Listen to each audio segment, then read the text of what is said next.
चलिए आज हम वक्फ संशोधन अधिनियम 2025 के बारे में चर्चा करेंगे और इसके बारे में हम जानेंगे कि इसमें क्या क्या प्रावधान हैं। इसके हम वक्फ संशोधन अधिनियम 2025 में हम संरचना और प्रावधानों के माध्यम से वक्फ संपत्तियों का जो इसमें प्रबंधन किया जाएगा तो ये होगा इसमें।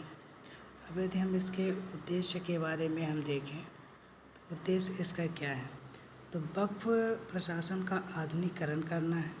इस अधिनियम का मुख्य उद्देश्य जो है वक्फ की संपत्तियों के प्रशासन को आधुनिक बनाना और यह कानूनी विवादों को कम करने और कार्यक्षमता बढ़ाने पर केंद्रित है।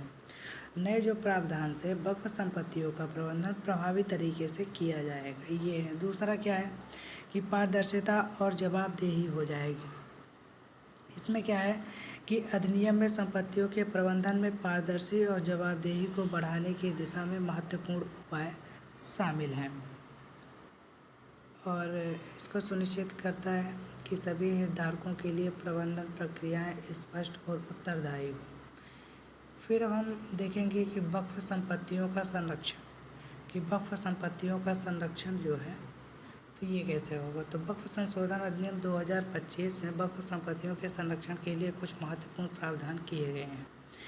इसका उद्देश्य दुरुपयोग और अतिक्रमण से संपत्तियों को सुरक्षित करना है।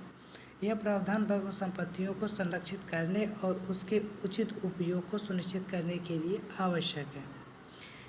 यह अब यदि हम प्रावधान के बारे में देख लें कि इसमें जो प्रावधान है तो प्रावधान क्या है, तो सबसे पहले हम देखेंगे कि जो इसका आधुनिकीकरण है इसका, तो इसमें जैसे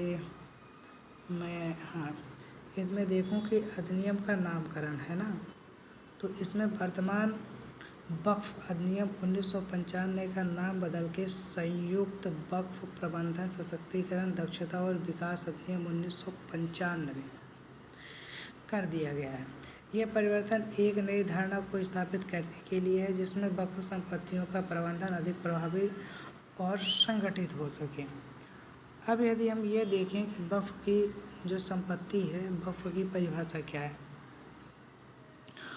तो इस अधिनियम में वक्फ की परिभाषा को स्पष्ट किया गया है जिससे यह सुनिश्चित किया जा सके कि वक्फ प्रक्रिया को सही मायने में समझा जा सके, विशेष रूप से इसके उस व्यक्तियों के लिए जो इस्लाम का पालन करते हैं और जिनके पास संपत्ति का स्वामित्व है।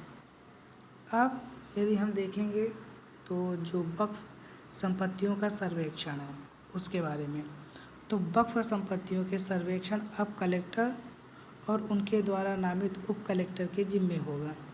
इसके तहत संपत्तियों के सही प्रबंधन के लिए उचित सर्वेक्षण और पंजीकरण सुनिश्चित किया जाएगा। यह प्रावधान संपत्तियों की पारदर्शिता में सुधार लाएगा।